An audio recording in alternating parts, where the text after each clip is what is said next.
really just love to have interaction with people. And even though I have a screen and it kind of shifts people. It's really weird. All of a sudden another person will come on, another person will go away, another person pops up. So it's kind of like musical video or something where I don't see the same people all the time. I don't know why it does that, but anyway, that's cool.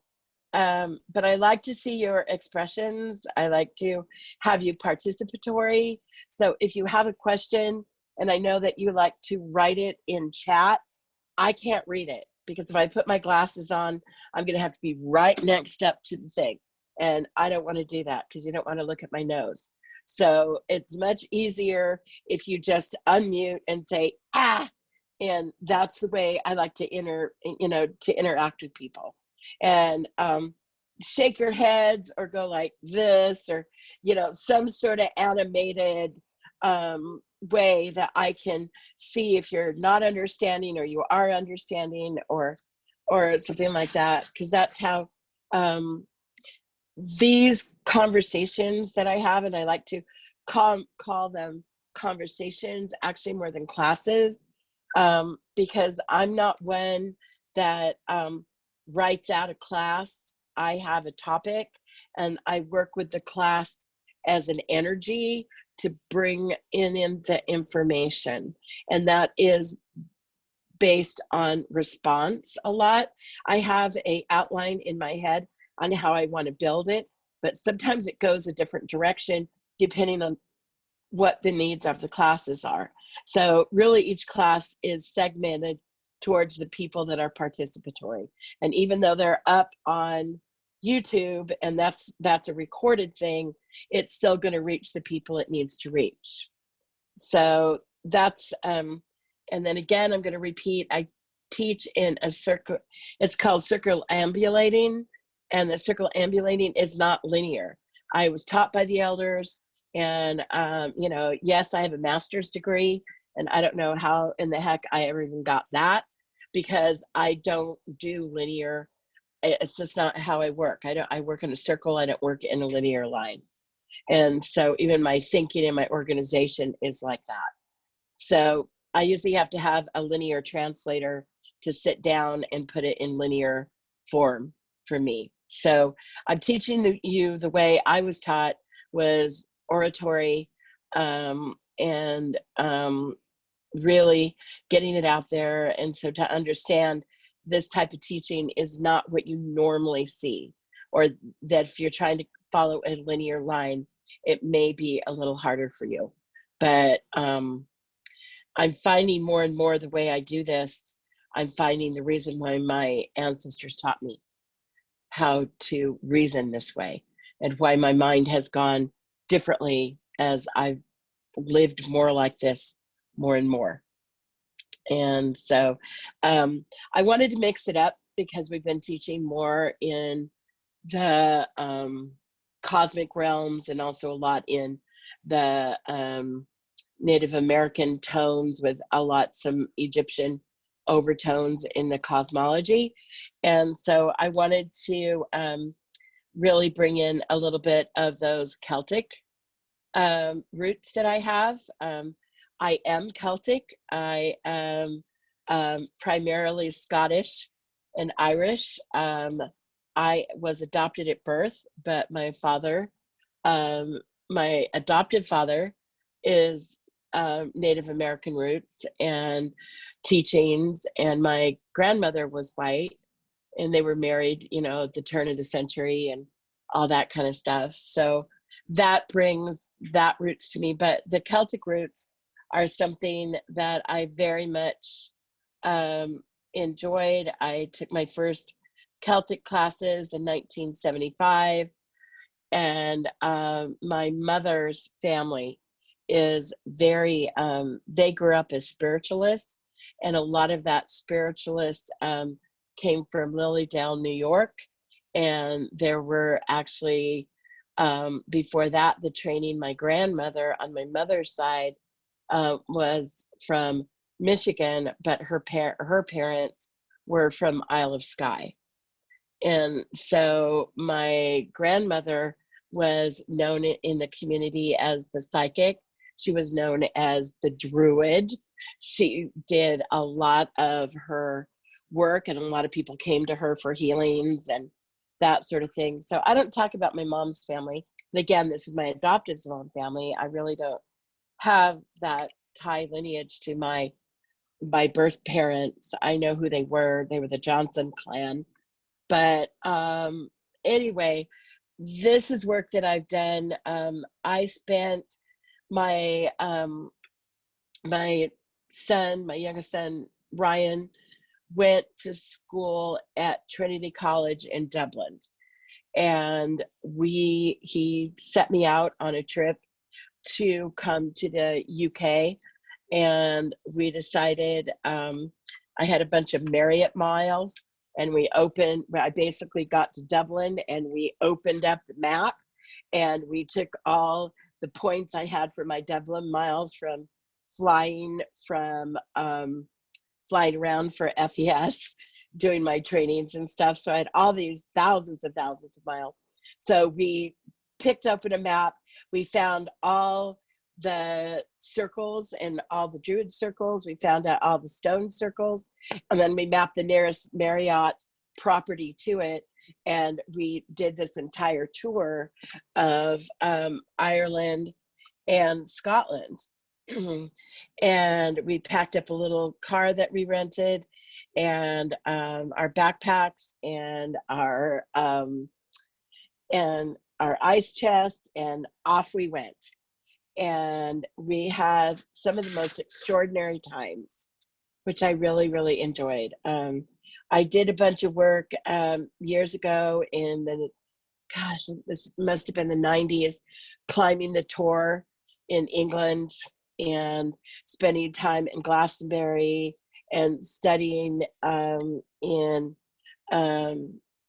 just that whole area in England, and spent a lot of time in Wales with Julian Bernard, who makes the healing herbs, and then went to studied at the Bach Center, Dr. Bach, and took their courses in vibrational medicine. So I have a good connection to the UK, even kissed the Blarney Stone at that time. But a lot of my teachings there that I found matched a lot of the megalithic sites to understand how they work, and my study in megalithic sites all over the world, in Peru and South America, and this year was Egypt, and last year, December, was Egypt. And then seeing all the megalithic sites and buildings going all the way up to Notre Dame and Rosamond Chapel, and all of those, even Edinburgh Castle was fabulous. And to understand, doing the studies of these ancient megalithic sites, and then understanding the ley lines, where you have the rose line, and then you have the study of Mary Magdalene in France, and going like into Chartres and walking the labyrinth. All of these ancient sites have something in common with some of the indigenous sites as well. And it's the indigenous sites of the earthworks. It's the indigenous sites of the Maori have their Morai, and the Morai is also carried on in most of Oceania and Polynesia. You've got, unfortunately, I've never been to Easter Island. That was one place I've always wanted to go, but my son went a couple of years ago when he was living in South America, and there were some specific things I asked him to do, and he was able to do that, which is kind of interesting, and hearing his study and all that. So I'm just trying to put all these out. And the temples of Egypt, the same. They're all built on an ancient science that is way older than what we know of. There's no recorded history of of anything. But now that we have more higher technology, we're finding, vast cities off of Cuba that's sunken down into the Caribbean. We're finding cities off the coast of Japan. We're finding ruins off the coast of India. And these are, there's no written history about any of these places. However, we're seeing these sunken cities below. And these are not cities that were from Greek origin or anything like that. They were from the, you know, some people call it the builder race or whatever you want to call it. It is the ancient civilization that came to demise at the end in the world, in the like the Hopis would say, the end of the third world, which is the flood, or as most societies know of this but there was something of those survivors like the ancestors, a lot of the ancestors, the Druids have their own stories about living in the caves, and as well as the Anastasies have going with the ant people, was the Jewish people have Noah's Ark in the boat, which is accepted as in most Christian realms. And there's other stories of survival about the flood. And the flood happened all over the world. It happened to every society, and it wiped out, excuse me. It pretty much, there's no written history about any of this. And so, but there's a memory. There is a memory. And I want to bring this in. And you're going, well, what does this have anything to do with the Celt thing? It has to do with all ancient societies. All our ancient societies have an origin of an ancient science. And that ancient science is what was the advanced society in the third world that was destroyed by the flood. And once the flood, we started again into the fourth world for what we're in now. And now we're going through the purification, which the elders have talked about, moving into the fifth world. So I'm just I'm just giving you that timeline. And we're talking more. We've spoken about that in the past classes, and this will be a theme throughout my class in working with different cosmologies. I just want you to know that, like with Isis, and she's offering her apprenticeship, that is a study of the Egyptian cosmology. I work really close to Hopi and the Anastasi, and also bridging into the Egyptian cosmology as studying archaeology and anthropology as my master's degree. And so understanding of putting these cosmological things together. And so the Irish, the Celts,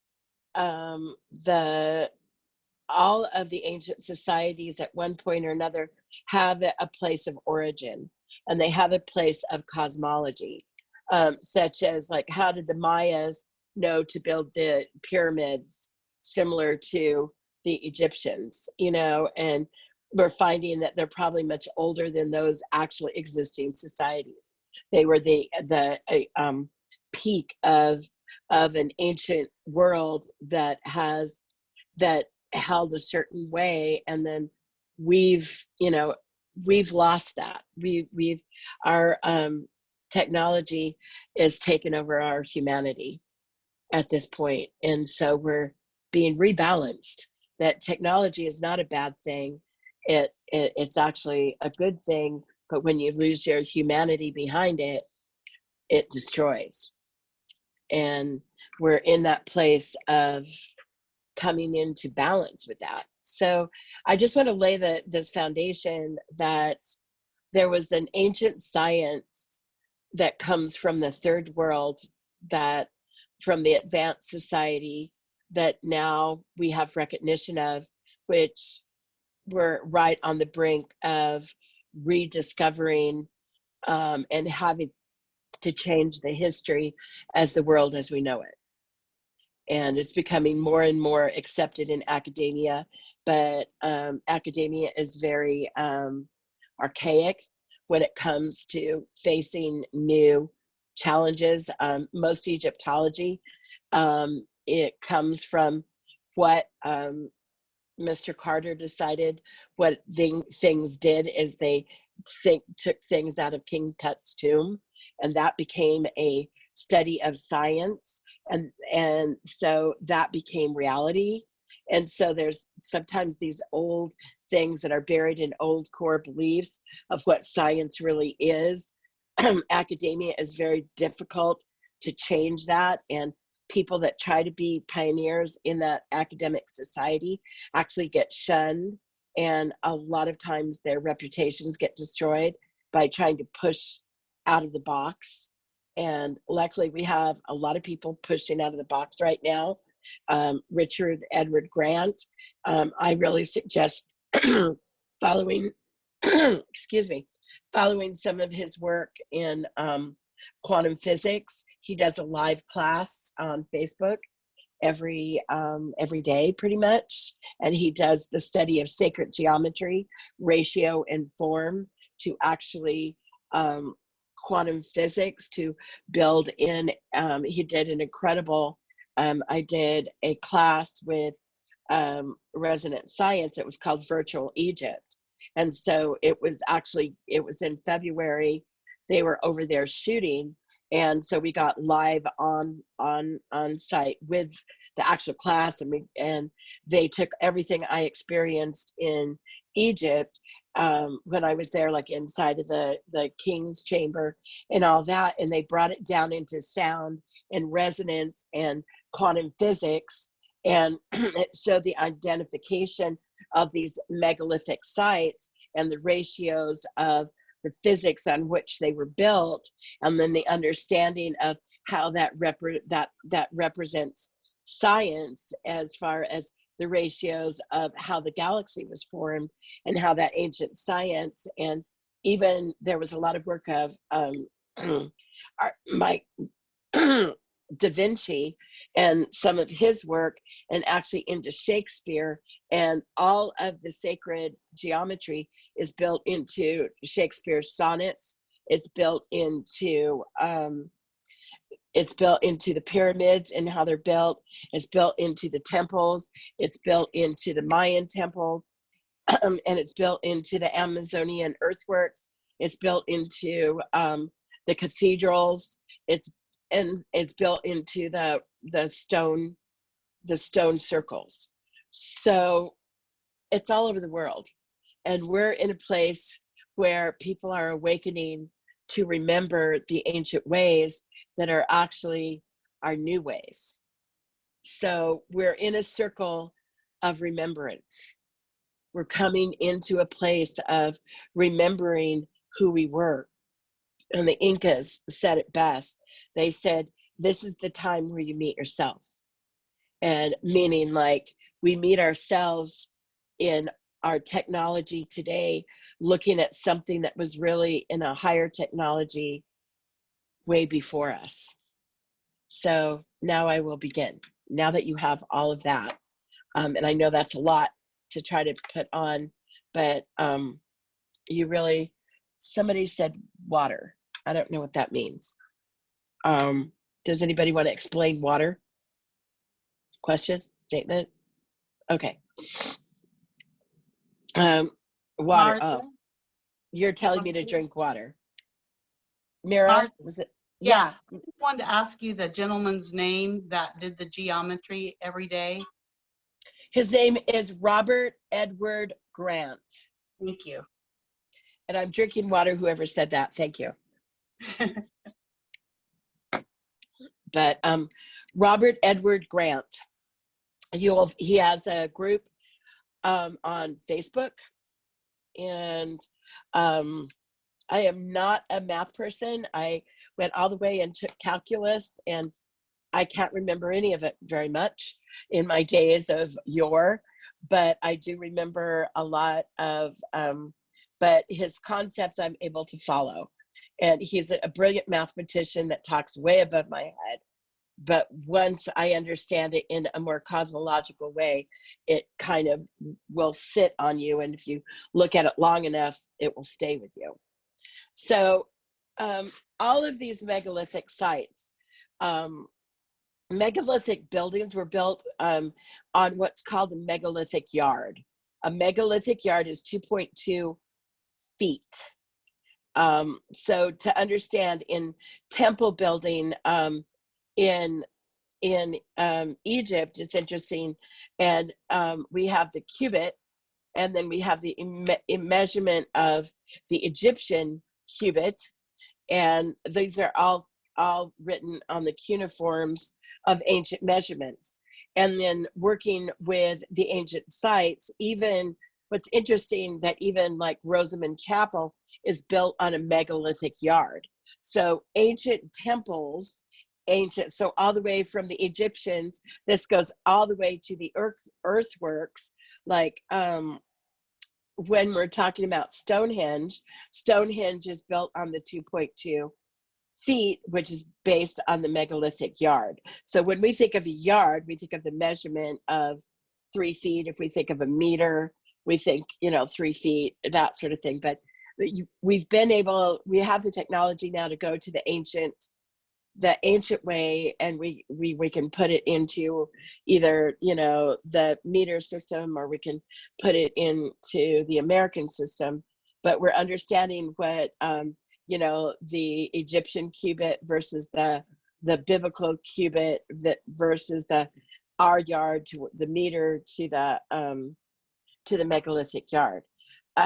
So understanding there's a resonance of building something with the megalithic yard, and there is a tune of resonance.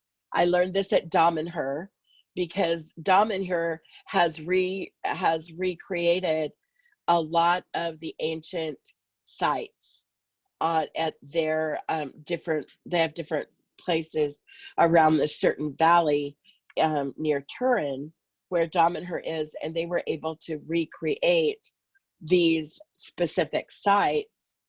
So they have standing stones.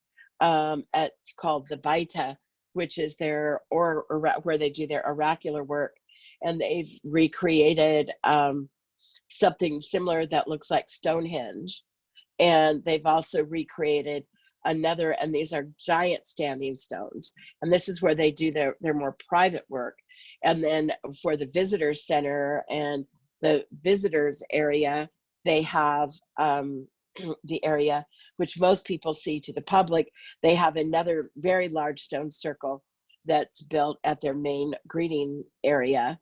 And then so they have the ancient technology that they've been able to recreate. And when you step, like my visit to the Baita, and I was very privileged to be able to go there, to be invited.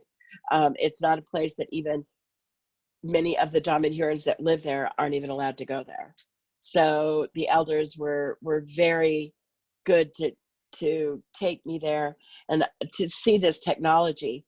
And it really reinforced the ancient technology of what the Druids and the Celts, which are part of this place of remembering the ancient society in the third world that we're going into, or the ancient society, because they were very, very much involved using that megalithic yard to build these circles. And these circles, the standing stones, have a creative force. Like Stonehenge, the main stone that they use is Percelli. Percelli stone is it's quarried about I don't know, it's a long ways for them to bring the huge stones. They're blue. They have a blue fleck to them, but they also have a very heavy quartz concentration. Also the same, which is in Egypt, they have a granite that's a pink granite, so it has a large pink flake, but it has a huge amount of quartz factor. The same that we have, there's parts of, I have a beautiful quartz piece from North Carolina that when I was there, and they were blasting the side of the road, and they had a bunch of granite piled up. I had to pull off the side of the road and fill my suitcase full of granite, and I mailed it home. But that's what I do because I'm a connoisseur of quartz. I'm a connoisseur of composite stone, but granite, because granite was used in all the ancient temples as something that they could magnify energy. And that's all the way from Notre Dame to the Rosamond Chapel to the ancient standing stones.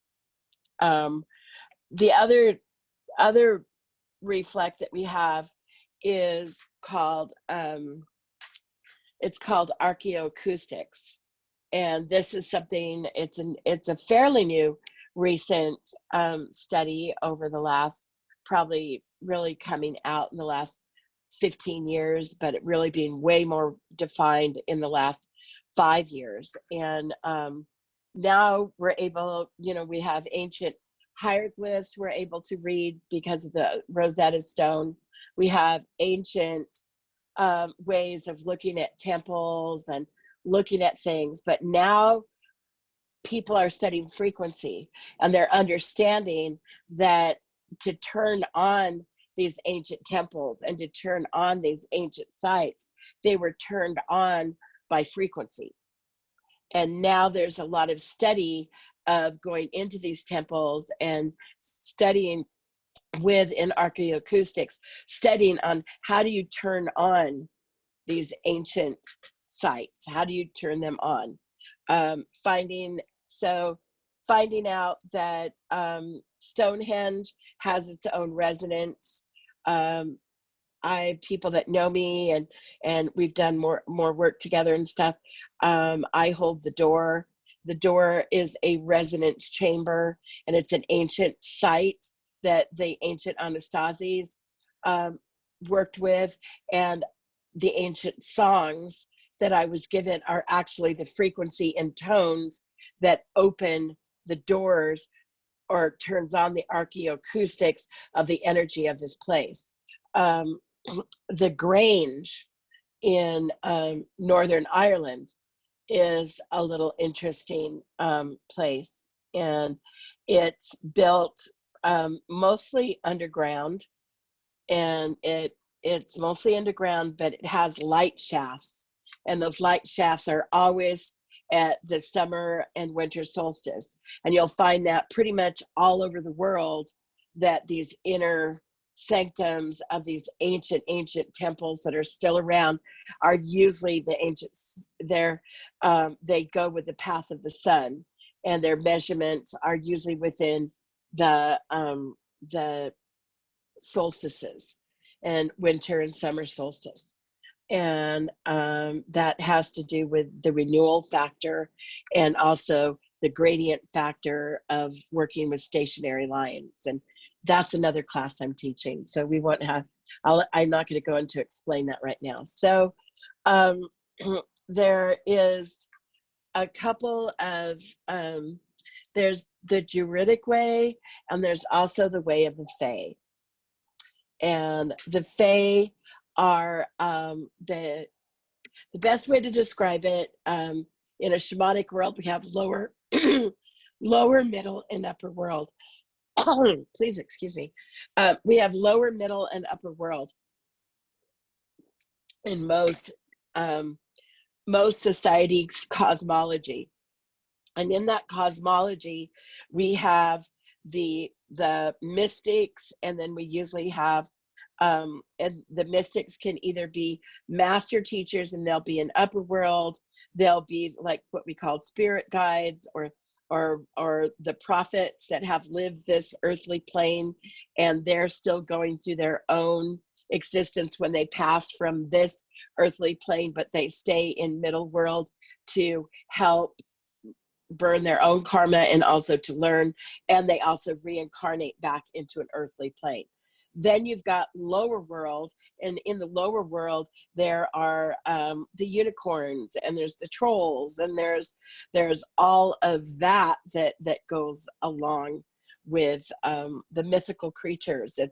That's where the animal totems are. It's the place of the plants. It's the place of those interdimensional places. So in understanding that in the Celtic way, the Druids actually, most of their, it's more of a, what do you call it, male dominated line, patriarch, sorry, I was forgetting the word, patriarch. It's more of a patriarchal sign in the Druids. They were the mystics. They were also the frequency holders.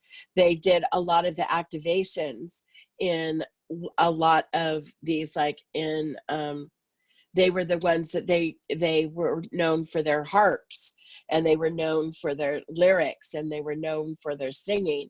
So they were known for their frequency. They were the ones that held that frequency. And the Fae is more of a matriarchal line. And it is, I had a really wonderful teacher way back when. Her name is Kisma Stepanish. She wrote books, Fairy Wicca 1 and Fairy Wicca 2. And I had an opportunity to know Kisma, and I took her year-long course, which was kind of fun to really understand, because finding ancient Celtic teachers that are really understanding the full cosmology is hard to find. Kisma, her grandmother and her great-grandmother were involved in a lot of this work. And so being able to work with her was really a privilege on one-on-one. This is when I was in Southern California. She lived in Costa Mesa.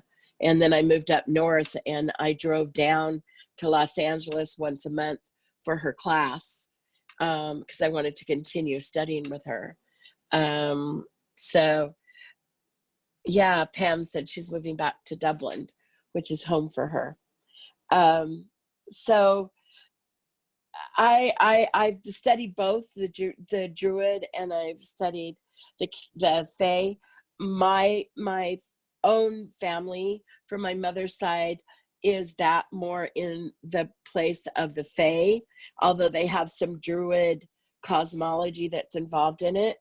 And one of the ceremonies that we were given, actually, that comes from my grandmother, which is the calling of the stones.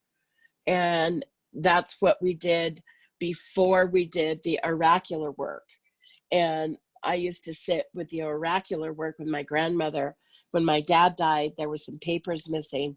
And so I came home from school one day, and there were my mother's sisters sitting with my grandmother doing this thing that I didn't know what they were doing. But then my grandmother was holding my dad's watch and said, the paperwork is under the drawer. And they're like, and it's dark place. Well, my mother walked into the closet, took the drawer out of the filing cabinet, reached down below, and there was his life insurance papers. And they were having a hard time finding him. And they were right there. But they did the calling of the stone in a place of remembrance to build the power to actually go into those realms to, whether that was Dad's thing or whatever, but it was able to call that information. And so I wasn't privy to a lot of that information when I was that age, but as I got older, my mother shared with me a little bit more about some of the oracular work that they did more in that form. But so the calling of the stones is really interesting on how it works, because again, it works similar to what we've said before, is that we create an axis mundi. An axis mundi is a standing stone, and it's used on, like, we have steeples. And so we have steeples on our churches. That's an axis mundi.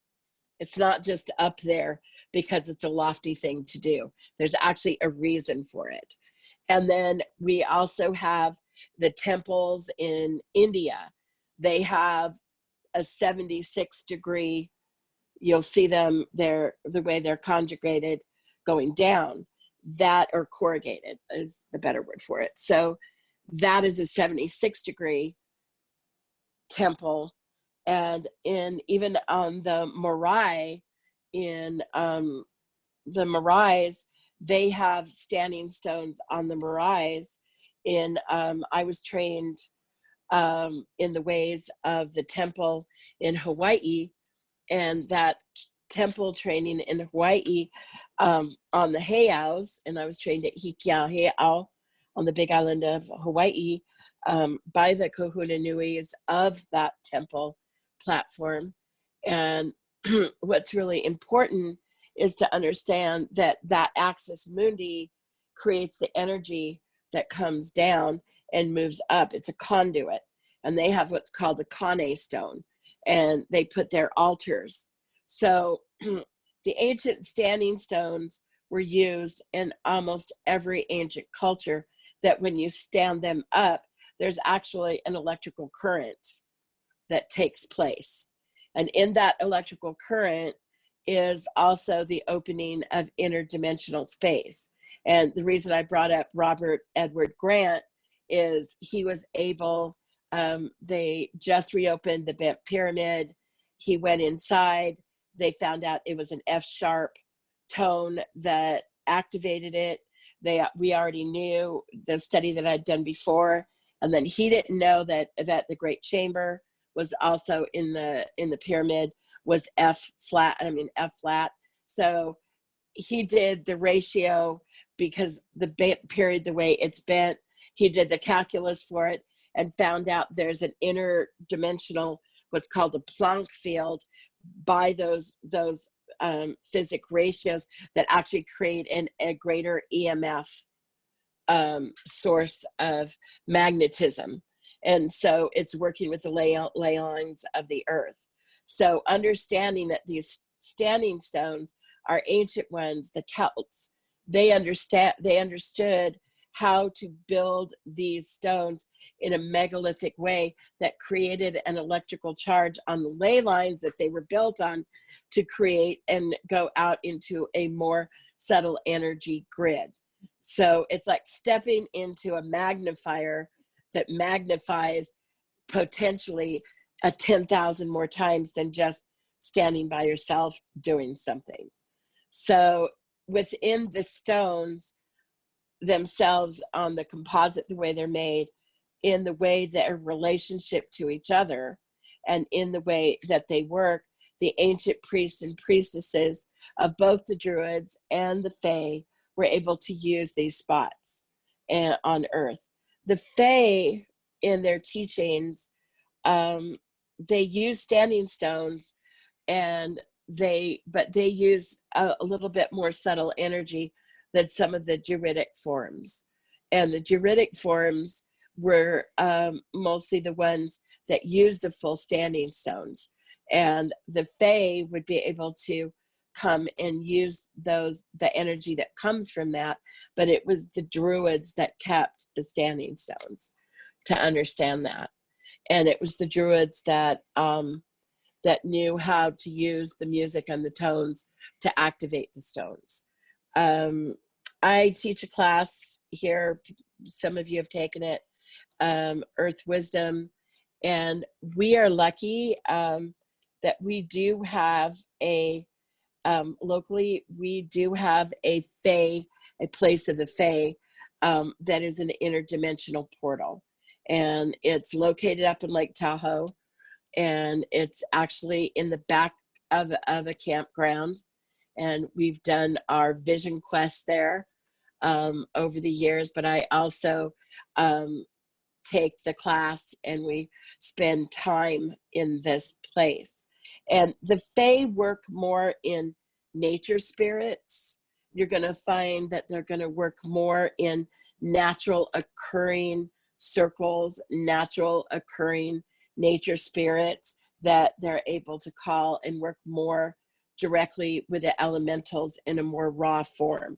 Whereas in the Druidic forms and doing in those ways, they were able to erect their temples out of natural sources. And that's what we see still left today in the standing stones.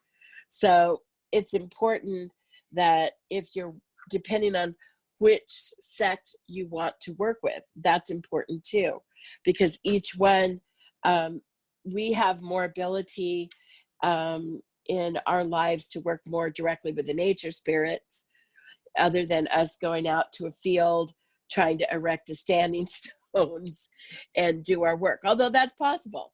Truly, it's possible. If you own land, there is a way to erect that, and we're going to talk a little bit more about that in as the class goes on, and how you can actually direct your own standing stone and how you can call your oracular work. But I need to lay this out so that you have a more understanding. Working with the Fey energy.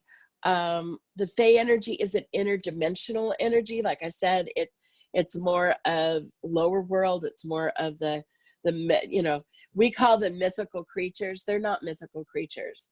All of those stories that we've had for so long, those mythical creatures actually exist. Like we all know this in our hearts. Harry Potter's alive and well. And we know that Hogwarts is there. I mean, we just all know that. We know that magical world of the trolls.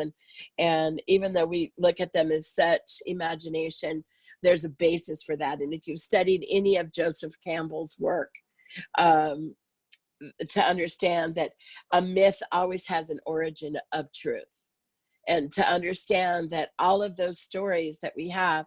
So the Fae, probably Morgan Le Fay, is Morgaine, the story of the Arthurian legends, and understanding that the Fae, and we've got them in with the Hobbits and Lord of the Rings. These are good portrayals of that. They're a little bit exaggerated for making a good story, but the principles within those movies are pretty straight on. I think one of my favorite books, of course, of all time is The Mist of Avalon, and all the prequels and all the post books. I think the Lady of Avalon, I didn't like so much. It was too much Roman history. And Rome is not my favorite place to be.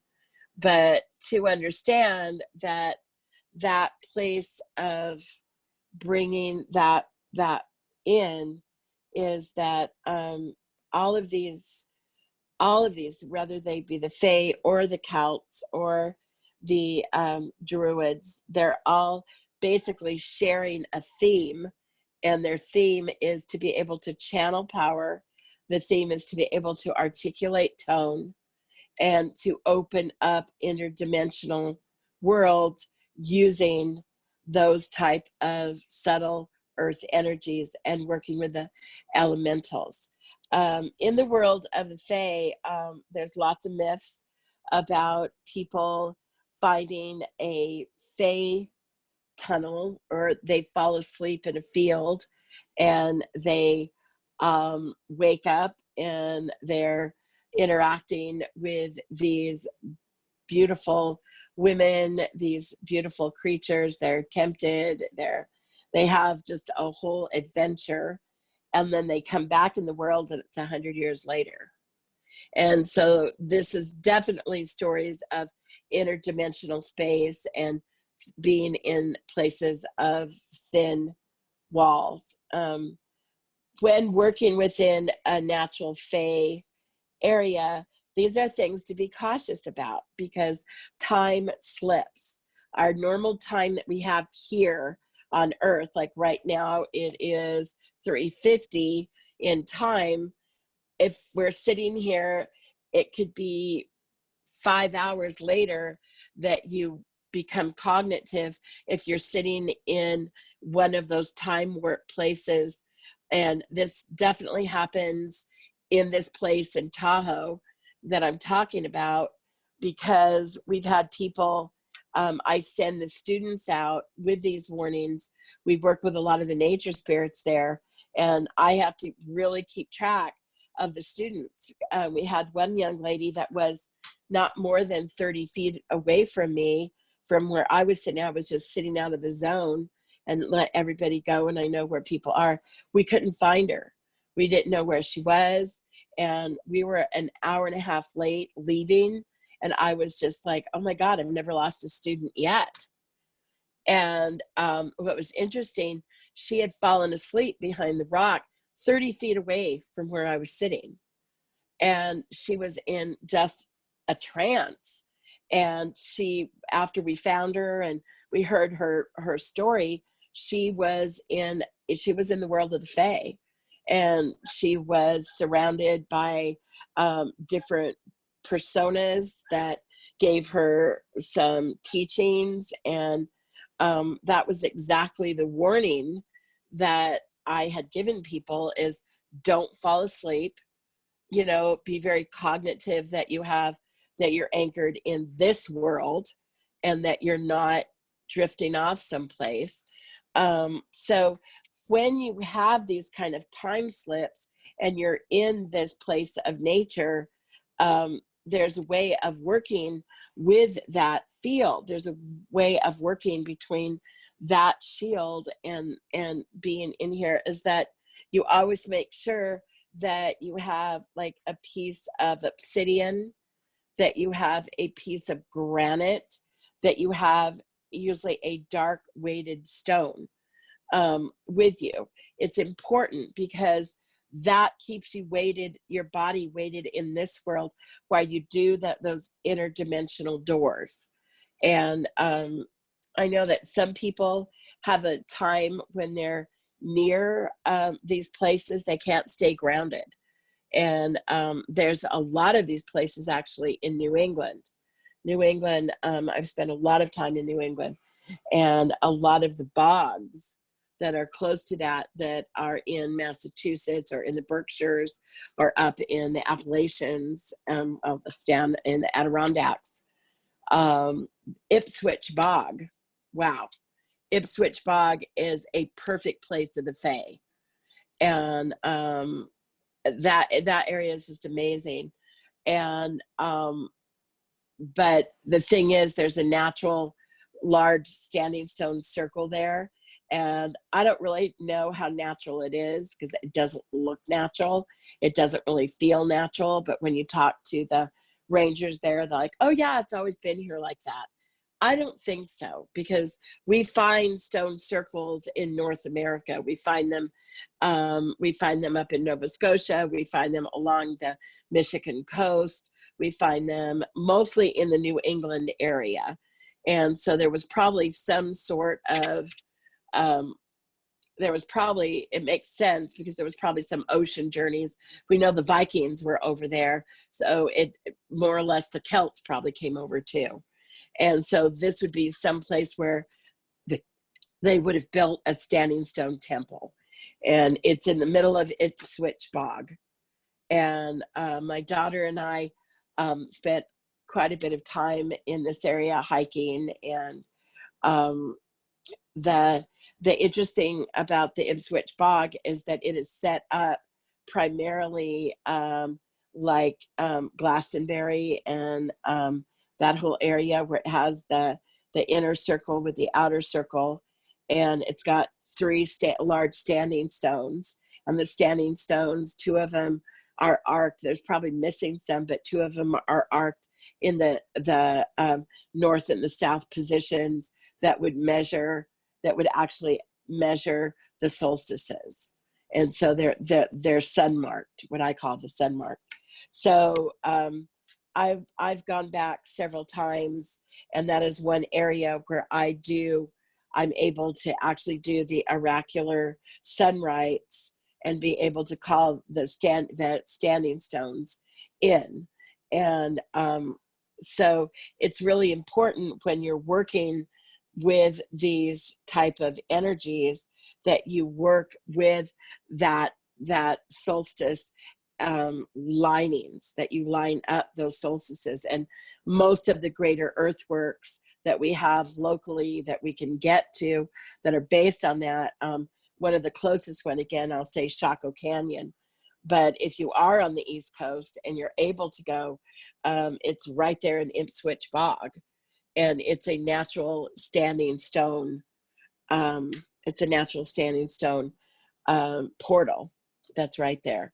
If people want to, later on, I will be taking a class up to the, Massachusetts. I will be going up to the Fay area in, I go at least once a year. I have these different places I go to visit to do my spiritual work that I do as an earth keeper. And part of that is visiting these sacred sites that I do. So I will be taking a group up to the Fay Circle later on, probably this summer. It's time to reset some of these portals at this time of purification, that we're in this time of the turning from the third world, from the fourth world into the fifth world. And it's time to call in this energy in some of these places. And so I'll be going there. I'll be opening that up to people to be able to do that work. And if they want to do the portal work, they can come with me and we can physically do that. But working in energies, and we're talking about how we work this energy, is that working with the Fae, you can do that in your own backyard very easily. And working in your own backyard, you have to have a conduit. And it's really important that you have a standing stone. So we have a, one area that I work with we have a 2-foot piece of granite standing stone that's probably, well, you can't see it. I'm stretching my arm above the film base. But anyway, it's about a 2-foot standing stone. The other thing that we have in our medicine wheel is we have been working with this energy now, that people that took the portals class with me, and I'm going to do the codes class next week. We do dolmens, and dolmens are also all over the United Kingdom. They're also in France, and they're basically, they're also represented in Egyptian lore, which are always the opening of the temples. So when you go into Egypt, they always have how you walk in is they have the large stone up above, the 2 pillars at the side, and that's the gate. And the dolmens are the gates. A lot of times they were used also for tombs that they found human remains buried underneath, and that is a threshold. That is a place of opening of threshold, and it's an entrance into that other world. And in the entrance into that other world are the dolmens. The dolmens, so in our medicine wheel, we put our dolmens in this last year because we knew this time was coming. If you've taken my portals class, you understand why we put the cross quarters in. I'm not going to go into that in this class, but if you want to find out what that's about, go look on the YouTube. And if you haven't taken that class, please do. And you want to do the codes of light next weekend, then those classes are hooked together.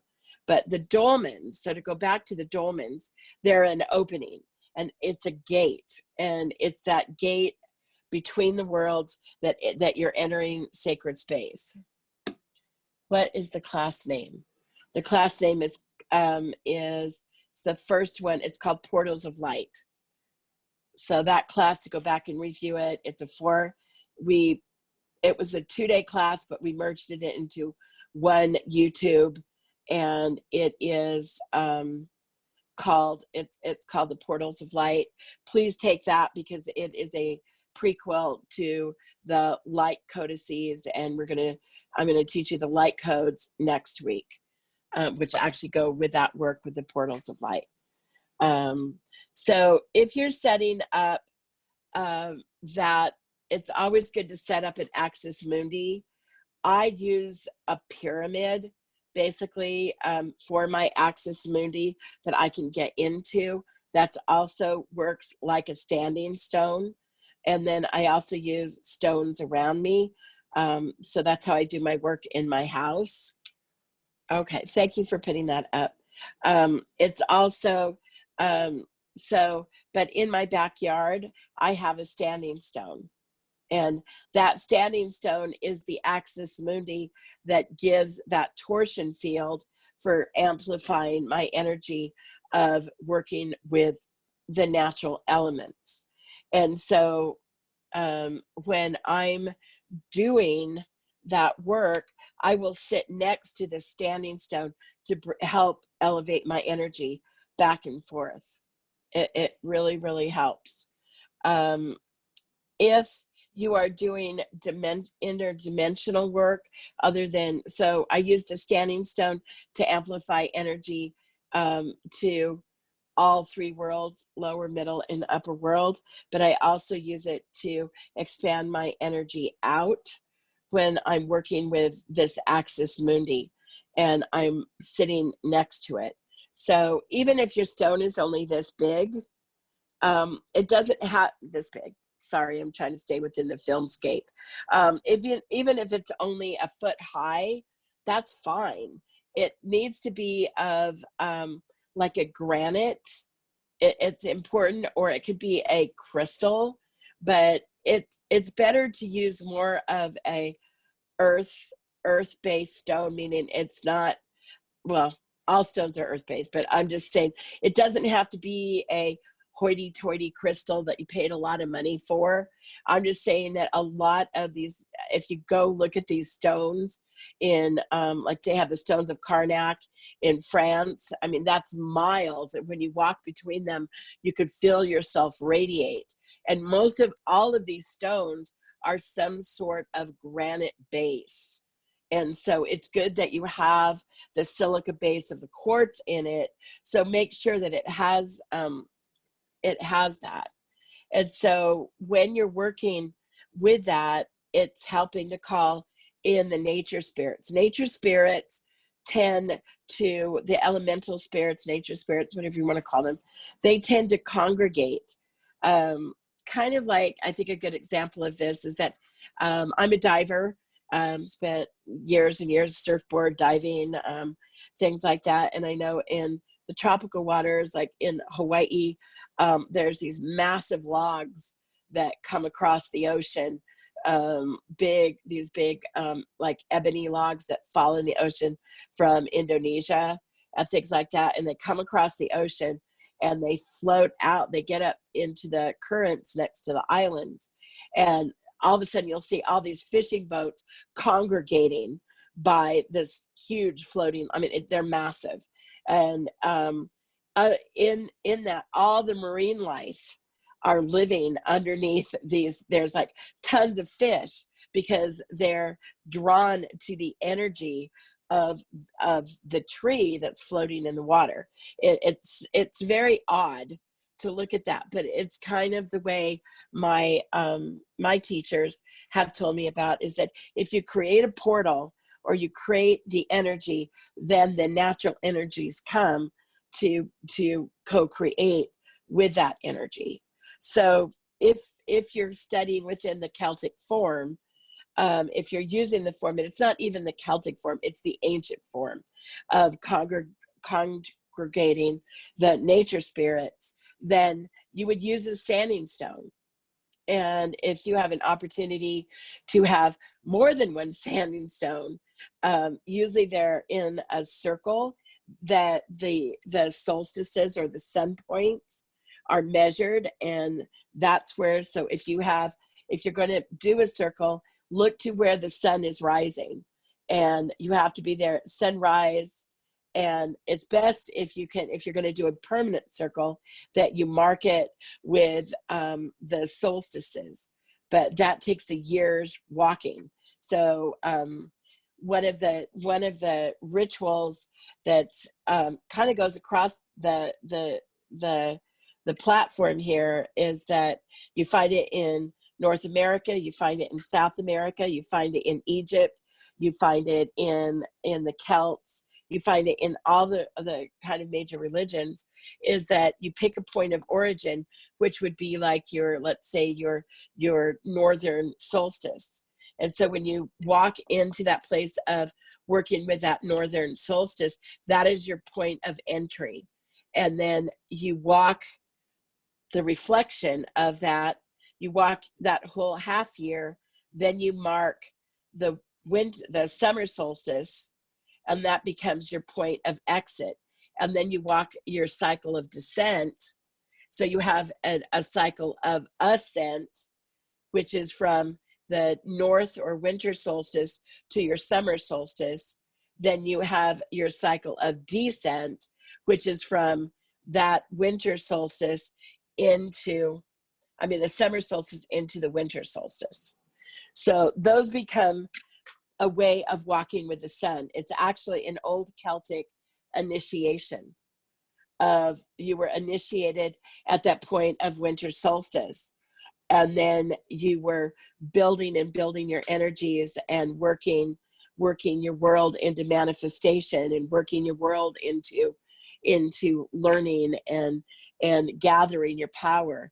And then at that point of light where light recedes, which is it's hard to think, people think, oh, well, summer solstice light isn't receding. Actually, it is. So it becomes where it's a descending. So if you want to equate it, it's to the waxing moon and the waning moon.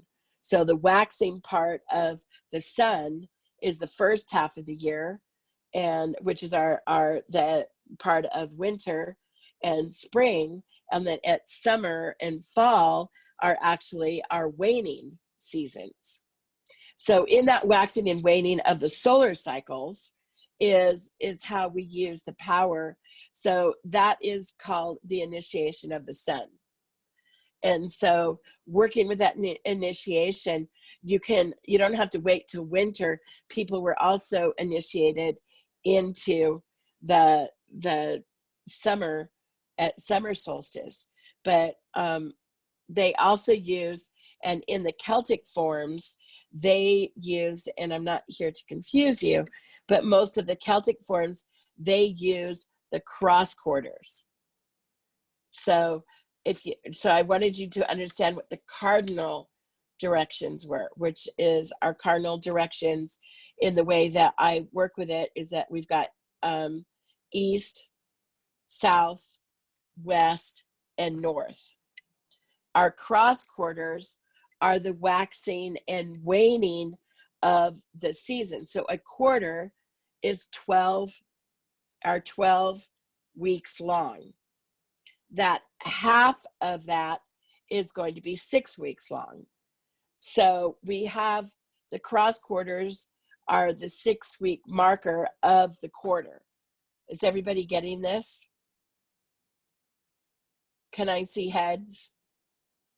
Okay, you're getting this. All right. So the cross quarter is actually the pivotal point of that quarter. It's the waxing, the first 6 weeks, we hit the cross quarter, then it becomes the waning. So there's a waxing and waning within the quarter, and there's actually a waxing and waning between the cardinal directions as well. So it's a little hard, but I'm giving you this. So you're going to have to think about it a little bit deeper, because it can seem confusing, but it really isn't. If you sit with it long enough, understanding your seasonal cycles. If you're a farmer, go get the Farmer's Almanac. It will help a lot. Also, there's the Witch's Almanac, really good.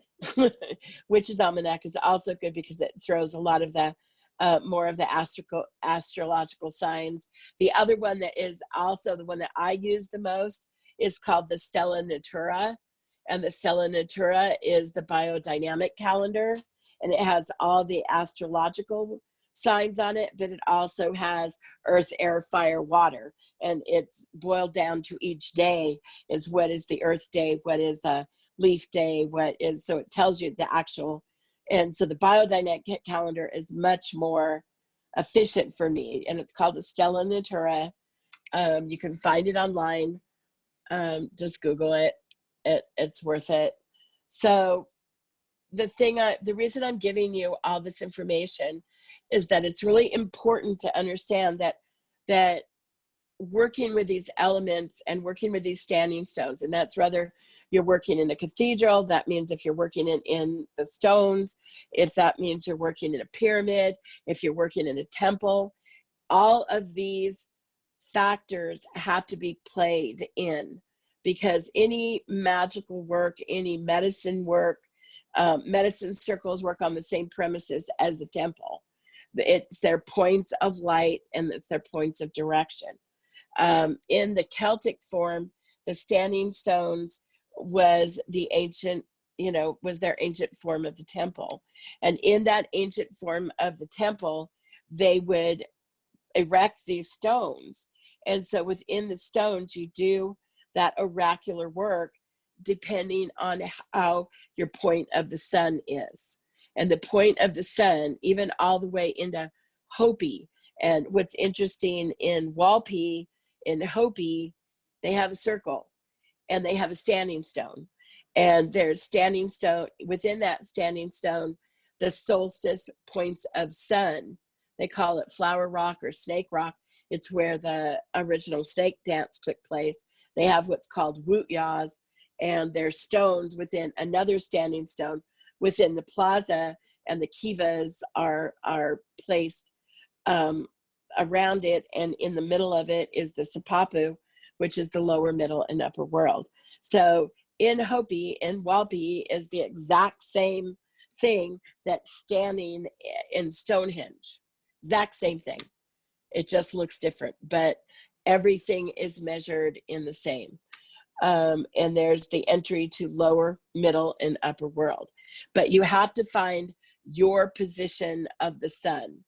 And that is very, very much in understanding, working in the Druid concept and also working in the Fae concept, is how do you position yourself into working with the sun. And considering most of the UK is not a sun-oriented culture.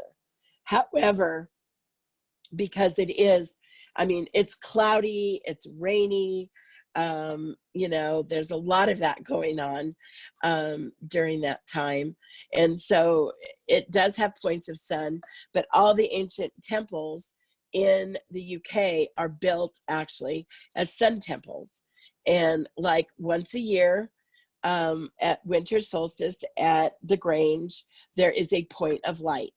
And that point of light, or that point of energy, or that point of origin was when that ceremony took place. In Notre Dame, and unfortunately I don't know if they're going to replace it. There's a very unknown part of Notre Dame that there's actually a winter solstice point of sun that comes straight down on the altar. And it's built into the way the ancient arches go. I was, when I was there taking a class and we did a class, we were able to find the point of origin of sun that came straight down. Also in Westminster Abbey, there's also built. And on where it's built, there is the stone that has been used for, what do you call it? Not inauguration, or the coronation. How can I lose that word now? But the coronation, there's a stone from the 13th century that the first king of England, or the first king of Scotland, was actually did his coronation on. And there's been a war between England and Scotland over this stone for centuries. And this stone has been even for every king of England or queen of England, they have been, or king or queen of Scotland, that they have been, thank you, Michelle. There's the Stella Natura, guys. So understanding that, that we were able to put together, I don't know how to get back. Can you take that down, please? Thank you. I don't know how I did it. Hold on. Okay, thanks. So thank you. But that's the Stella Natura. Thank you, Michelle, for putting that up. So the other thing I want to do is for people to understand that the stone was so important that even Queen Elizabeth had her coronation on it, and it goes underneath the throne, and it was kept in Westminster Abbey. And in the 50s, a bunch of Scottish people got mad because it was in England, and these boys went and stole it, actually broke into Westminster Abbey, stole it from underneath the throne and brought it back and dumped it in a field for a while, hiding it. And then England made a pact with Scotland that they can keep it, and it is on display. I got to see the stone, got to hold the stone. Well, not hold it, but I got very near it. And it is on display in Edinburgh Castle. And it's really interesting that the stone, if you look at it, it looks like a cut stone of nothing but sandstone that you'd find in a quarry somewhere. And to think that it has these magical powers is just ridiculous. But it's an amazing stone, and to think that it survived that many centuries and that many monarchy has been basically sitting on top of it for the most important day of their lives, but also within the cathedrals was a point of light. And that stone had to have that point of light on it, this is stuff they don't tell you, but it had to have that point of light on it to be able to coordinate, to do the coronation of the king or the queen. So there's that ordination of light. So their reign was actually coordinated with the astral solar of that, because they believed it was calling the oracular rites given to that coronation of that noble to be able to hold that energy of the sun, to call those oracular rites, because they were considered a godhead. So this is like all the way into the 15th, 16th century, even up to now with Queen Elizabeth. But these are the inside teachings that come from the ancient stone circles, that come from this ancient oracular way. Yes, you have his question, my dear. Yeah, I just want to know, what's the name of this stone, and does it have one? It does, and blah, blah, blah, blah. Okay. Just all you do is have to put England coronation stone. Okay. And there's actually a movie that was made about the 1950s stealing of it out of Westminster Abbey. Nice. It's a good movie. It's a Cool. good movie. Thank you. So to understand. So Marza, quick question. How do they do the coronations, or how do they do it? How will they do it now? If that stone is now in Scotland, what does England do now? They have an agreement with England. I don't know what the movie's called, honey. I'm sorry. I just remember seeing it a few years ago. But the thing that's interesting about it is that when the stone was taken, they have an agreement that when it's time for either Prince Charles, so we don't know if he's going to succeed Queen Elizabeth, or actually if they're going to skip him and go to William. We don't know. I mean, that's kind of a quandary right now. He will be coronated, the coronation, and that stone will come from Scotland and go to England, and there'll probably be more terse between Scotland and England about it, but it's going to go, and he will be coronated on it. It's called the Stone of Destiny. Okay, that's it, the Stone of Scone. And actually, there's a good, if you go on History Channel, and it's called Unexplained, their last, I love that show. And they have it on, they have a really good thing on it with William Shatner on Unexplained on the History Channel. And it's about the rocks. And they have my friend Bill is on there, which is really fun, with the Mitch's Hedges skull. And actually, I was supposed to be up at Medicine Lake in Mount Shasta with the Mitch's Hedges skull this week, but that didn't happen, so unfortunately. But it's a good show. I recommend you watching it. But it talks about the Stone of Destiny. So stones gather power. They help you channel power. They help you channel power into the seen and the unseen. And working in Celtic ways, you have to understand their relationship to the sun, because it's also like the Inuits, that sun is a very pivotal point of their activation of power. And they use this descending and ascending powers. And now that brings us into, I have about another 40 minutes, and I'm going to open it up for questions at about 4:45. But so what I want to explain is that I wanted to give you the basic understanding of the magnetics of the stones. There's so much to go into of the actual workings of the Fae or working of the Druids, but you have to understand the reasoning and the science behind the cosmology. Cosmology is always a simple thing to learn. And cosmology, what I mean is by how people saw their world in the place that they live and how they translated it into spiritual ways.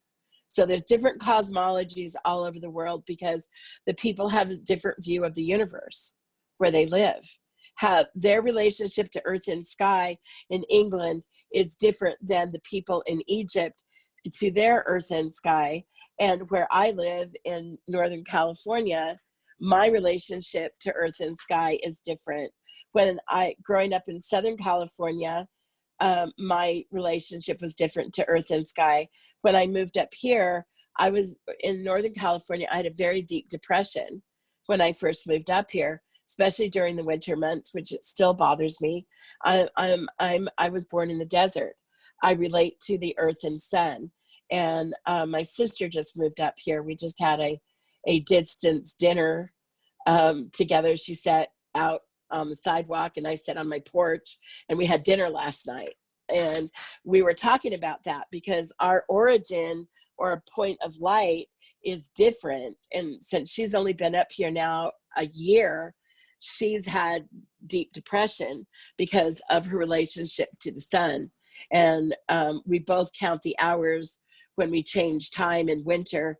And the closer we get to more hours, we're always showing each other our phones and saying, oh yeah, there's 12 hours of sunlight.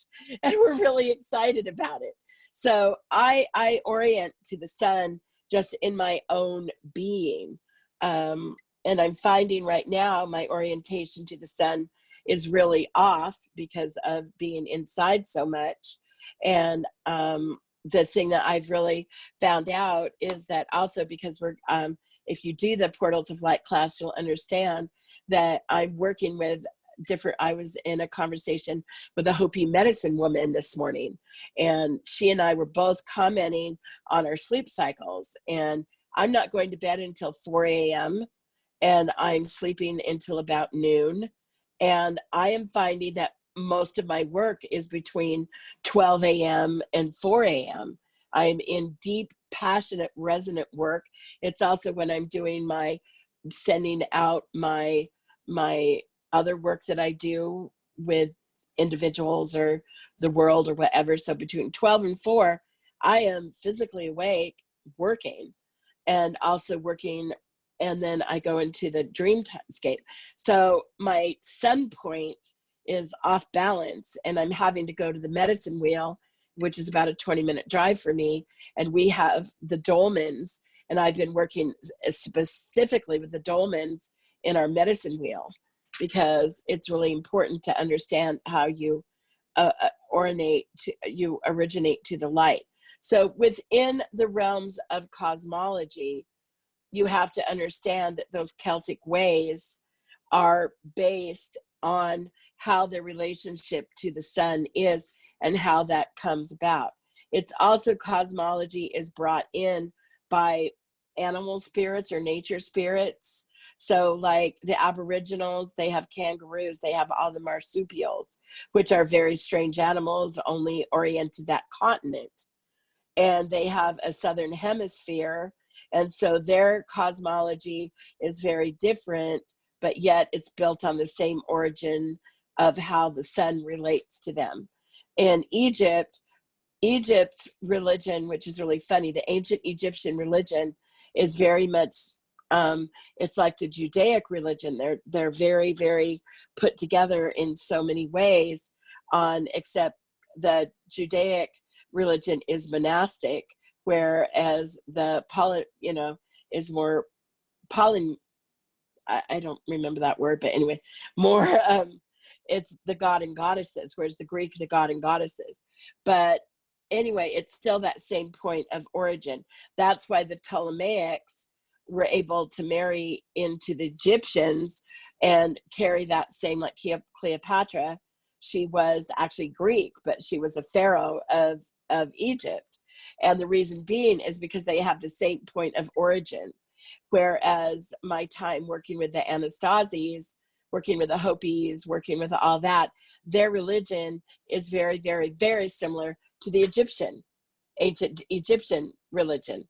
So I knew how to work the circles, and I knew how to work with the kivas and things like that, and the temples. So once you understand this point of origin, and you understand the waxing and waning of working with these earth cycles, then you have the ability then to choose the cosmology, or many of you are called to the Celtic cosmology, some are called or to the Egyptian cosmology, you're given to the Native American cosmology. It depends on what ceremonies were happening in their slice of the pie between their relation of the sun and the animals and the nature spirits, and how it's reflected in their geographical area. So just trying to help you understand that when we work with, and right now teaching in the Celtic form, we are about ready to come upon our time of the calling of the sun, which is their great rite of we've now had 6 weeks of waxing energy in spring. So we entered that on March 21st, and on May 1st, which is one of the major high holidays of the Celtic wheel, is Beltane. And Beltane is their highest point of energy for the manifestation energy. And so in Beltane manifestation energy, we talked a little bit about that in the ancient offerings class last week, about building energy, focusing ceremony, and then how we work with that. What's interesting in the Celtic rites, or calling of the oracular part of the sun, and you start working with your orientation to the sun, then you're going to we're into the time of Beltane. I don't see it so much in elementary schools, but when I was little, we used to dance the maypole. They used to put up the maypole, and we would tie ribbons to it, and we had a way of going back and forth with each other, and we would weave the maypole. And unfortunately, we don't do that so much anymore in school, but it's something that I've always done with my kids. And we use a lot of Celtic rites for our quote Christian holidays. The Easter Bunny. Well, the Easter Bunny is life and renewal, and it was represented by the hare. And the hare in the cosmology of England, they build nests, and they would breed their bunnies on that. So that's how the egg and the nest and the renewal all came, and it was by the hare, and that's how that the Easter Bunny happened. So again, that cosmology that goes around the world. And what's so interesting is with the points of light, as we go into this time of Beltane, this last 6 weeks, we've been building energy. So we are in the Cardinal Direction of the sun, which is spring, or in the direction of east, which is the rising sun. Now we've been in 6 weeks of extreme manifestation. It's the strongest manifestation point within our cycle, solar cycle of the earth. And now Beltane is the cross quarter, which is the peak of the peak. So we're at the peak of the peak. That's exactly what this is. And it is one of the greatest times, other than the other point of using is also the summer solstice, which is also another point on another cardinal cycle. Like the Mayans, they had lots of calendars. Well, there's lots of calendars to choose from on how you want to walk your solar year.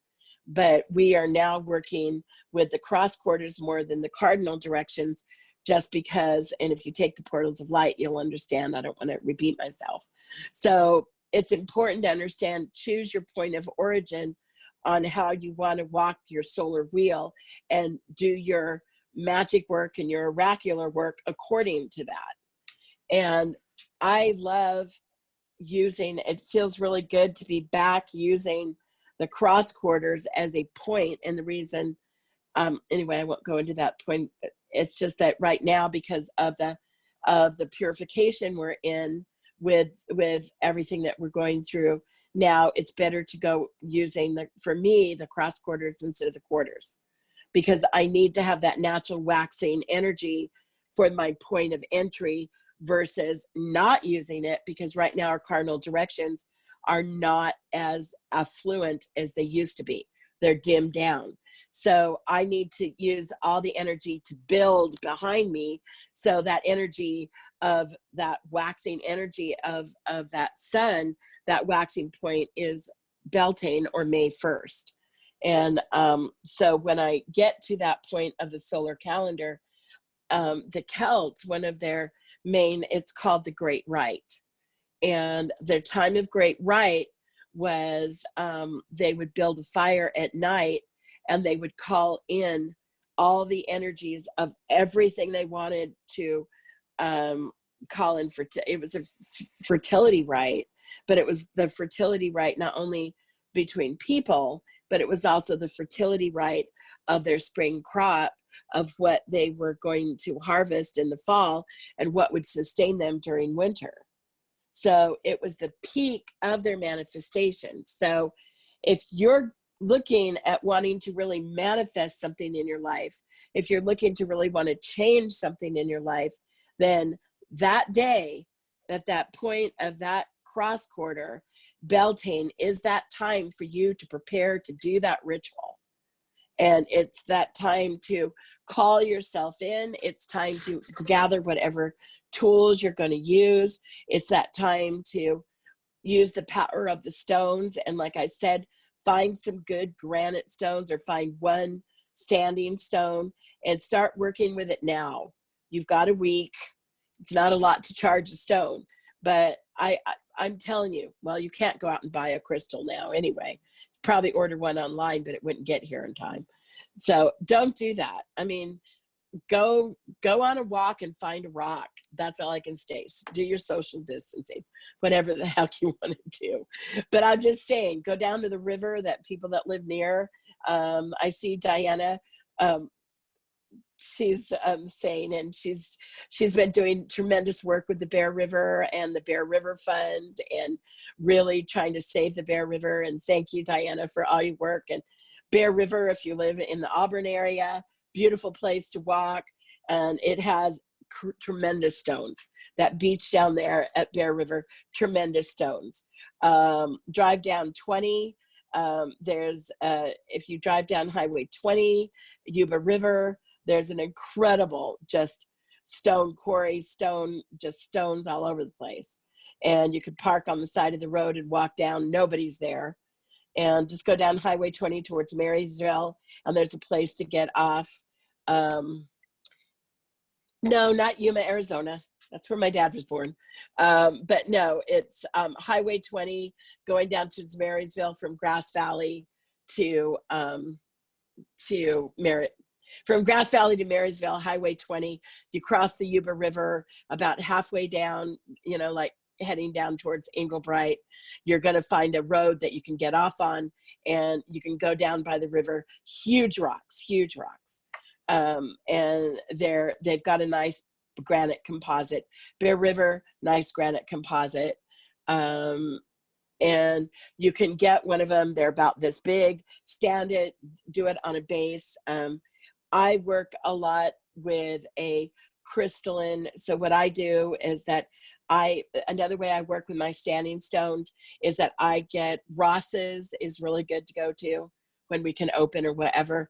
I have a glass vase, and I thank you, Michelle, for your rock thing. I have a glass vase. I fill it with sand. I have Lemurian sand, actually, from the Lemurian mines in Brazil, and yes, California. And I put the stone, I put the sand down, and then I put the stone in the glass vase, and I use that as a generator stone.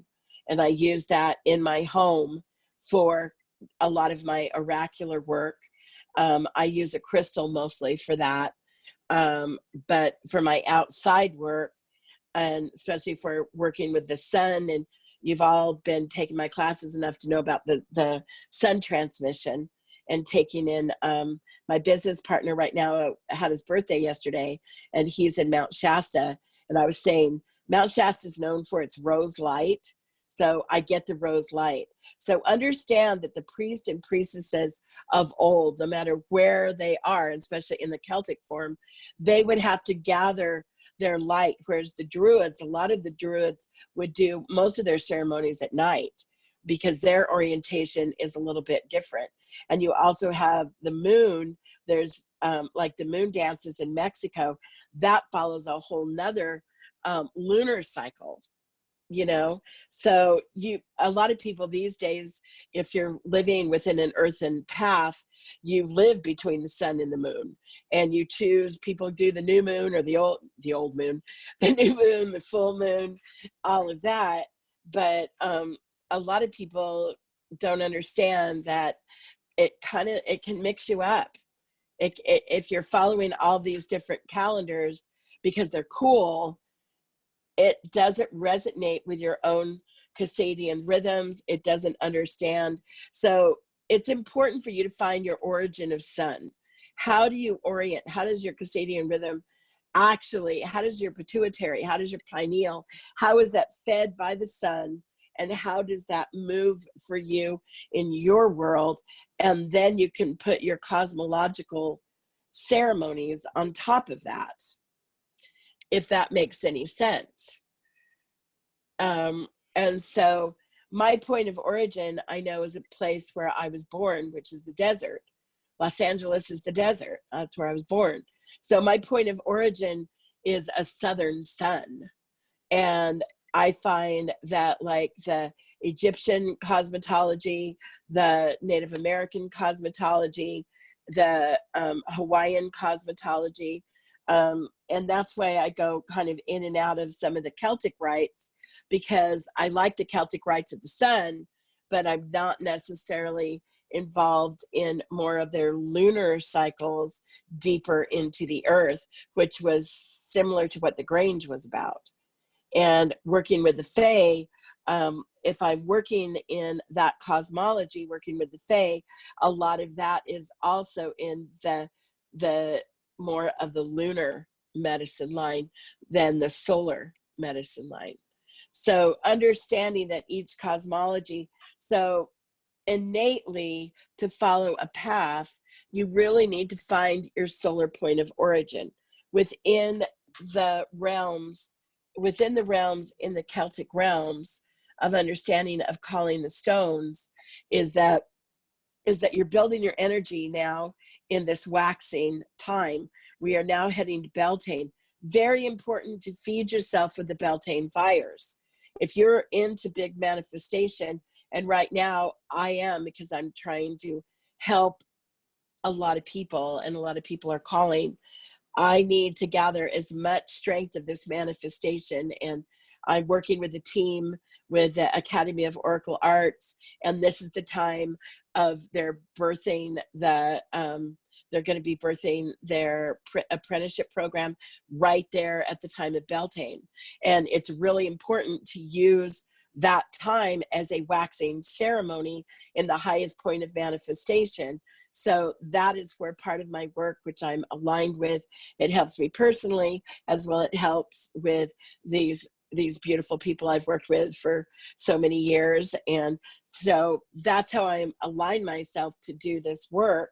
And so this day is a very high holiday of calling the fire energy. You're calling that sun of rebirth. And the way the Celts provided it is that they were calling for their fields to be fertile, and they would have the chase of the stag. The stag was very important in their cosmology. And so they would have the virgin bride or the virgin princess, and she would be dressed, and the priestess would be prepared as she had to be a virgin. She was prepared as an offering to the stag. And so the stag was a young man at his ripe of fertility, which is probably his early teens. And the woman had probably very young. It was probably back then they were very young when they, as representations of youth and procreation, is that there would be a chasing of the stag through the woods, and then the stag would stand right, and he would take his prize, and his prize he would be given the virgin bride, and that virgin bride they would have union, and any child that came out of that holy union was a very high up, would be trained in the Celtic rites. And so I don't know if any of you out there right now are thinking about having a baby, but if you want to have a form of that, this is the energy to create that. This is that energy. If they're thinking about have children, this is the time to do that, truly. And I bet you our population is going to boom after the shelter in place, you know, and it's the rites of spring. So put it all together, and, you know, you've got the Easter bunny coming out. So just to understand how that works, it's important that you call. And if you're not trying to do fertility rites, the other time is that you're calling for the oracular rites of the sun. So when you work with that fire, like I would start now, because this gives you time to start building that energy. Just as it starts to be dusk, you take fire, like in a candle or a lighter. It has to be a live flame. It can't be a video. Sorry. Can't be, you know, those videos of fire crackling. Doesn't work. Has to be actual elemental fire. You scoop it and you put it into your solar plexus. That way you're feeding yourself that fire energy, that manifestation energy. You're taking the energy of the spring and you're feeding yourself the Beltane fires, basically. So when that night on May 1st happens, is calling the oracular rites, is that as the sun rises, you're going to make your offering, whatever that you choose that to be. And at that sunrise is when you first can see. Luckily my house faces east, so I can actually do this in my living room because I can see the sunrise out of the windows in my living room. And that's exactly where my altar is set up. I have what's called a reflection altar, and it's actually sitting in my living room, and I can sit in between my two altars and watch the sun come up, which is really cool. And but that's the time that you get that standing stone, whether you put it in a vase, whether you can be outside where the sun is coming up, and you fed yourself with the fire is the radiance of the sun. It's our symbol of the sun. And this is where you take in the sun transmission, everything and anything that you want to manifest or, you know, and use your discernment. we talked about this in offerings: intent, motive, and purpose. And you call in those nature spirits, and you call them in and work in the alignment of the sun, of putting that energy into those things, that ritual that you're trying to do, that you're trying to co-create. And you're calling the power of the sun through the stones, and you're asking the nature spirits to come in, and you're going to sit with that, and then you're going to let it go. Perform your ceremony, whatever that is, and then please let it go. Don't screw around with it. That's where people mismanifest. When you gather power, you pinpoint your ritual or your ceremony, whatever you want to call it, you pinpoint it, and then you let it go. In so many things, people try to manipulate that co-creation of the great mystery into the unseen, and they mismanifest it because they're bending will. And that's sometimes the difference between magic and medicine. Medicine is letting the natural forces of things go. Magic, in the same form, can be that way, but it also, a lot of times, it gets into bending will. And that's the thing that gives witchcraft or gives magic a bad name. And it goes even farther into a darker point of sorcery, because then it becomes black magic, into the point of oppression, of bending something into your own will, that it affects somebody else's life. And so there's the difference. That's kind of the difference between, and magic is not bad, or you saying it's magic, that's not bad. There's a way of working with the elements, that there are times that we need to bend well. There is times that we need to bend well, not to the point of ours. Like right now, there are some things happening on the political scenes that us light workers really need to do to bend some of that will, so it's for the embetterment of the people. And there's some stuff happening on, I'm really excited. We just got a $20,000, been working with this. We just got a $20,000 donations for Mass to go to Hopi through Church of the Essence this week. And I am just stoked about that, because they have no Mass. So this is something I've been doing, working with the Hopi people, and working with this point of bending will in a more magical way versus a more medicine way. And it's for the embetterment of the people. And there were some things that had to happen, and we were able to get it to happen. There were certain people that weren't willing to bend or do something, and we were able to say, whatever in its highest good, please let it go. So again, that's the measurement between using that. And there's also sorcery and medicine as well, and how it's bent and how it's used. And that's another discussion. But primarily, when you're using these earth energies, it's better, if you're trying to co-create something, it's better to let it go and let God. You guys have all heard that, let go and let God. And that's whatever your form of God is. And I'm not here to preach dogma or religion or anything, but I have a creator in my life, and I work a lot with co-creation, because I'm in a corporeal form that can gather energy and working with the natural elements. And then I can let that go, and I can co-create with creator. And in the Celtic forms, this time is the calling of the oracular sun. So it's time to feed yourself with the energies. And if you work with Isis with her divination boards, and working with the academy, really great time of divination, whatever form you choose to use. The oracular boards are incredible. And if you don't know about them, go on the YouTube channel. You can watch it. She's got them on there. And I got to take one home, and I've been sheltering in place with it. And it's an amazing, amazing divination. A little complicated, but once you start working it, you'll get it. And it's an amazing piece. It's an amazing tool of the seen and the unseen and the reflection of the planets and the cosmology that goes with it, because it brings all those forms into one place, and it has ways of super checking yourself.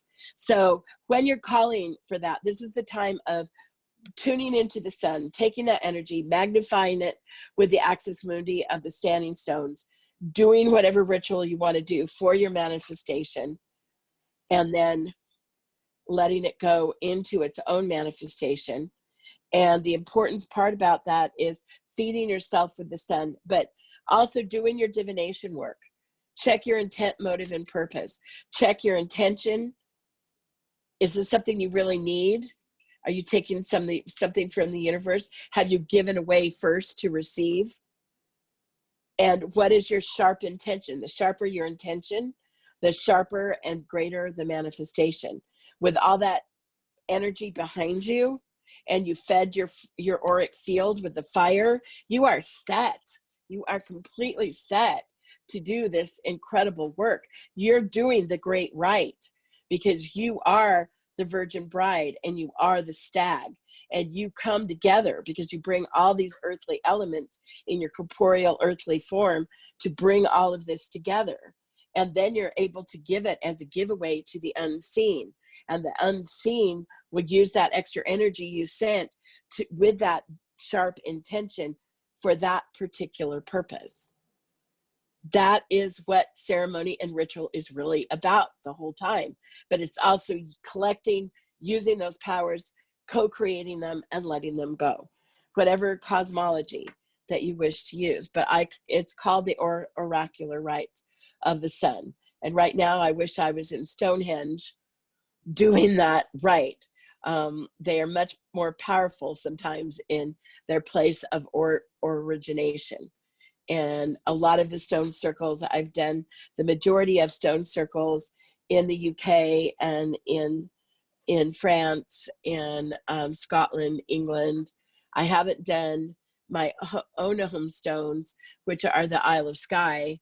I've been taught those rites and with those standing stones. And so I made this class as a generality into those rites. I will be doing more advanced classes with those rites, with direct language and with direct sigils that go with them. But in an open YouTube class, it's better to talk in generalities than it is to talk in purpose, because if you're not trained to hold this or do it, you can hurt yourself. So that's why these classes that I'm teaching here are more in generality and purpose, and they're not the direct pinpointed skills. And all of these classes are offered in a more advanced way, and advanced skills. The earth alchemy class we're doing it online, and people that are here locally with me, I'm going to start that in July, and you will be doing the field work. We're also looking at, with the Academy, of doing and working with 22 teachings. That's another school, mystery school in Hermetic magic with Naha. And I'm going to be doing the series in May with them on a more advanced work. And so we'll have some advertising on that where you can sign up for that as well. And those are for pay class. That's how I earn my living. That's how these beautiful people keep these works, Academy of Oracle Arts. So use this Beltane time to do your divinations, to call in the sun, to do that. Will I find it on the website? Not at this time. We're about ready to put it up. The 22 teachings. Yeah, 22 teachings. We'll be putting it up. And Academy of Oracle Arts, all of this will be on their platform. And I've got some of it on my platform, which is Ancient Earth Apothecary. That is coming up. And we also have some classes aligning, which is for if people are interested in ordination to actually do this work legally with the paperwork and the teachings behind you with an active organization. We have Church of the Essence and those programs are going to be aligned through the Academy of Oracle Arts as well. So stay tuned. As soon as God opens the gate, we will be able to go. Black tourmaline, there was a question about black tourmaline as being a no. Black tourmaline isn't a negating stone. That black tourmaline is a negating stone. You want something that has a crystalline matrix. So as in found in, you want something that magnifies silica force. Like I said, you can use a crystal, that's great, but I prefer to use the more stones that have been outside and are found on top of the earth. And so I like to use river rock because it's earth, air, fire, water exposed. And so it's been getting all of those powers together. A lot of the crystals are the crystalline matrix that get unburied and then they're brought out. And believe me, I have a lot of crystals. I've done the Tucson Gem Show for 26 years. And so I'm very attuned, and I'm not in favor of a lot of these huge stones coming out of the earth because they do hold our earth's matrix, and that's part of the problem that we're having with earth able to fix herself, is because our large stones are now in somebody's backyard. And you know, I've attributed, at least I don't buy the big ones, like the really big ones, but I have big stones. And I'm going to do something interesting right now. And I'm going to take you for a walk because I have to leave now. And I'm going to take you into a room. So we're going into the other room. So you're going to see, and I'm going to put you in a dark room. And I can only do this in the dark. So welcome to my guest bed. And we are now in the dark. And this thing might fall over. But I wanted to work this with you guys because this is a stone. This is some of the power you get from this stone. Can you guys see that? These are called lightning stones. And actually this stone that you're seeing right here, this actually came out of the floor of the Egyptian desert. And this was on the floor of the Egyptian desert of the Temple of Ra, which is in near Cairo. And so I picked this up off the ground. I already have this piece. Lightning stones were used. So the lightning stones are used to add power and to add anything to your ceremony. So if you're really using to manifest, this is the time to use it. If you've got someone who's really ill or something like that, that feeds energy to them. If you need energy yourself, then you bring it towards you. So you can see the energy being brought towards you. So, okay. So we're going back for another walk again. And so it's really important to understand that the use of the lightning stones were used pretty much anywhere there was quartz. And the Native Americans used them all over. Okay, well, there's a weird picture of me. That's good. That's me harvesting in the desert. I was in the Adirondacks. I go once a year to harvest up in the Adirondacks. So anyway, contributions. If you like the class, it's good to give away, to receive. So there it is. It helps Ouroboros. Ouroboros gets part of the proceeds. I get part of the proceeds. If you want to get a hold of me, there I am. You can text me. You can email me. There's my website. Thank you for making that. That's nice. That looks good.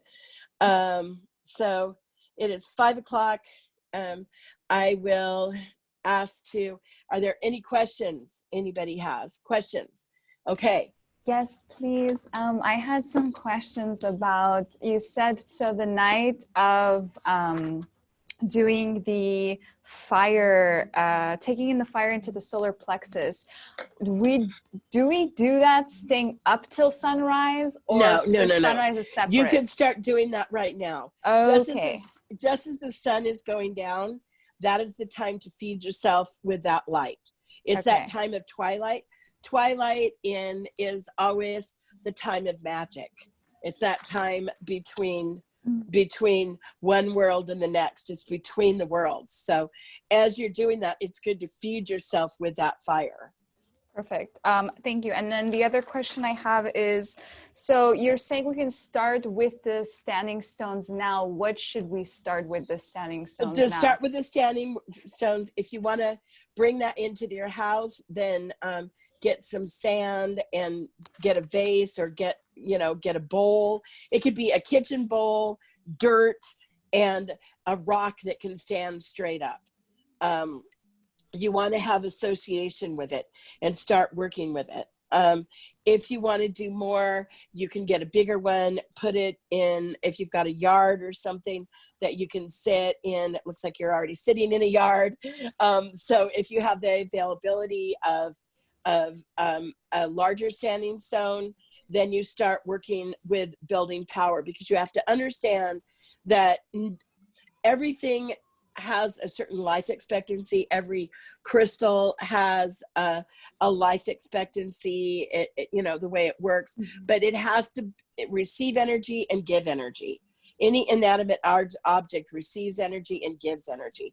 So your magical tools, or your medicine tools, whatever you want to call them, it takes time to build that energy. So as you're building this energy, you have to take time to feed it, which means you've got to pray with it, you've got to work with it, you've got to give it attention.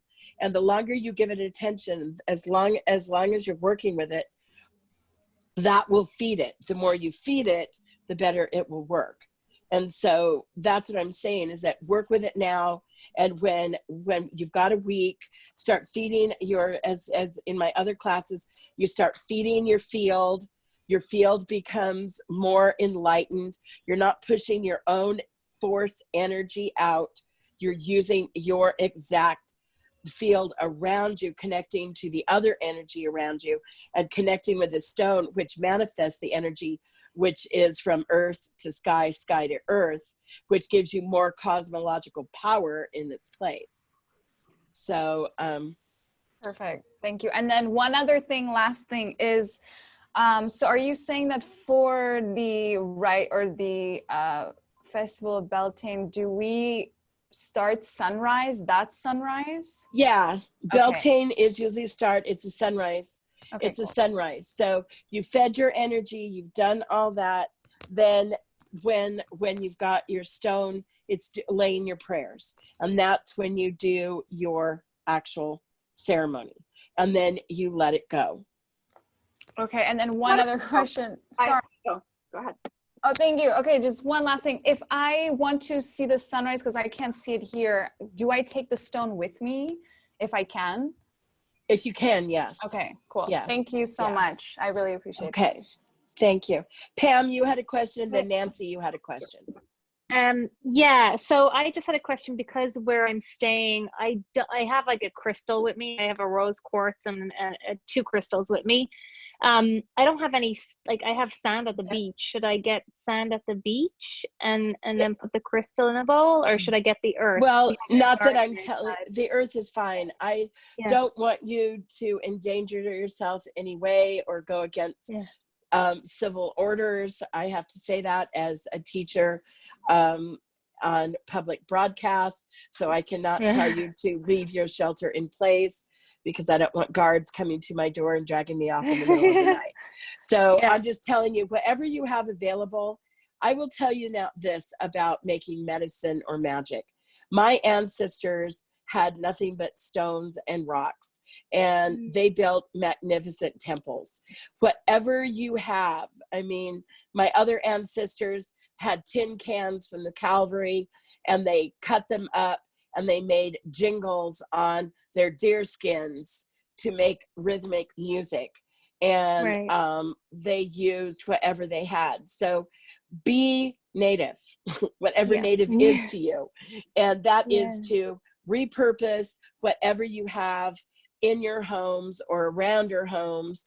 Don't do anything extra to go out. Everything you have in your sandbox. Truly. Everything you have at home is plenty enough to do this. The more important is your orientation to light. So getting those sun transmissions, feeding those solar plexus, and even if you don't have a rock, and I'm serious, if you don't have a rock, see this glass? Yeah. This glass can be filled with water. Crystal is water in a frozen form that moves a lot slower. So you can use this as the same. Okay. All right. Thank you. And then just basically do your rituals and prayers with it to grow a relationship with it before you actually do the Beltane. Yeah. Okay. Yes. Yeah. Yes. Okay. Thank you. Thank you so much. Okay, you're welcome. Nancy, you had a question. Hi there. I have this big rock I got from the petrified forest, and it's just sitting here. I don't have a yard, but I have a balcony. Would it be advantageous to sit that thing out on the balcony so it would be out, get the outside? Absolutely. Can you keep it there until May 1st then? Well, work with it. Yeah, just work with it. Leave it outside. I have a huge piece of petrified wood that's sitting. I have big stones in my house everywhere, and I have this beautiful piece of petrified wood, and I use that for a lot of my different ceremonies. So yeah, but if you can feed your stone outside, if you're using a stone, if you can do that, the more you give it light, the more you give it natural sources around it, the more activated it becomes. Okay, that helps a lot. Thanks. And do your divination, you guys. Don't forget to use your forms of divination for your oracular writing. Really, really important. This is a sharp time to write down what you want to manifest or what you want to see for the world. What are you manifesting for the world? That's really the place that we need. We need people like you to do the ceremonies, to manifest those things that we need into this new time. I'm going to do a prayer, and then we're going to go.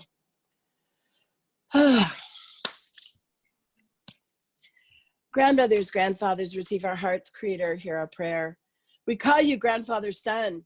We call you to come. This is the time. This is the time that you bring to us of manifestation. We ask for those things in our lives, those things that we need personally to sustain ourselves in this year to come, and that we find that sure footing in unsure land. We ask that you give us that gift of deer, that gift of the stag, to be able to see, to be able to walk on the side of a mountain straight up.